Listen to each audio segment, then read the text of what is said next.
امام غزالی رحمۃ اللہ علیہ نے ایک بڑی خوبصورت مثال سے اس بات کو سمجھایا ہے. انہوں نے سمجھایا ہے کہ دیکھو ایک بندہ تھا جو جنگل میں جا رہا تھا. اچانک اس نے سنا اس کے پیچھے شیر آ رہا تھا. شیر کے دھاڑنے کی آواز سنی. وہ گھبرا گیا کہ میرے پیچھے شیر آ رہا ہے، میں کہاں جاؤں. اب قریب میں کوئی ایسا درخت بھی نہیں تھا کہ جس کے اوپر وہ چڑھ جاتا شیر سے بچنے کے لیے. ایک کنواں تھا.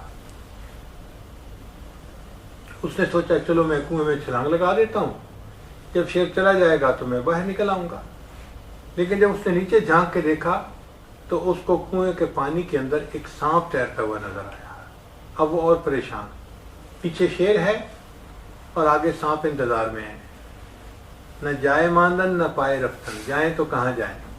فوراً اس کو خیال آیا کہ کنویں کی دیوار کے ساتھ گھاس اگی ہوئی تھی کہ میں گھاس پکڑ کے لٹک جاتا ہوں، نہ اوپر رہوں کہ شیر کھائے، نہ نیچے جاؤں کہ مجھے سانپ بائٹ کرے، میں درمیان میں لٹک جاتا ہوں.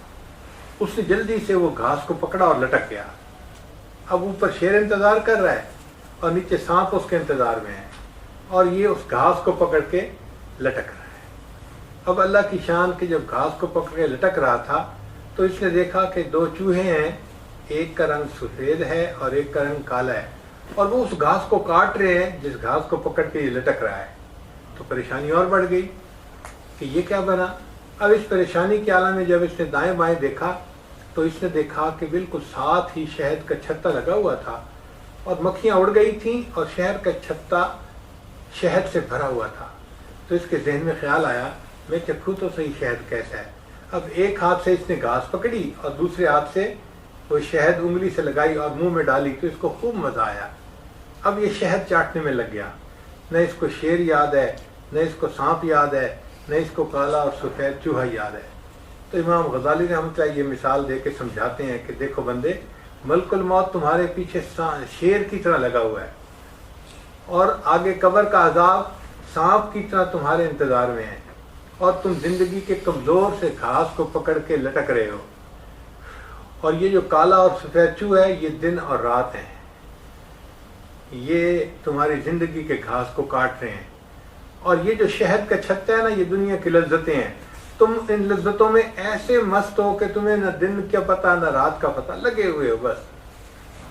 ہمارا حال واقعی ایسا ہی ہے کہ ہم ایسے گم ہو جاتے ہیں دنیا کی زندگی میں کہ ہمیں اپنی آخرت یاد ہی نہیں آتی، ہمیں اللہ کو منانا یاد ہی نہیں آتا. ہم غفلت میں پڑ جاتے ہیں، گناہوں کی زندگی میں لگ جاتے ہیں.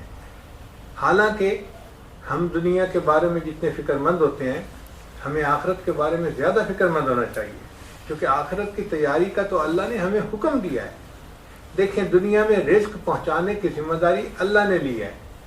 فرمایا لا نسألک رزقا نحن نرزقک، ہم تمہیں رزق پہنچائیں گے.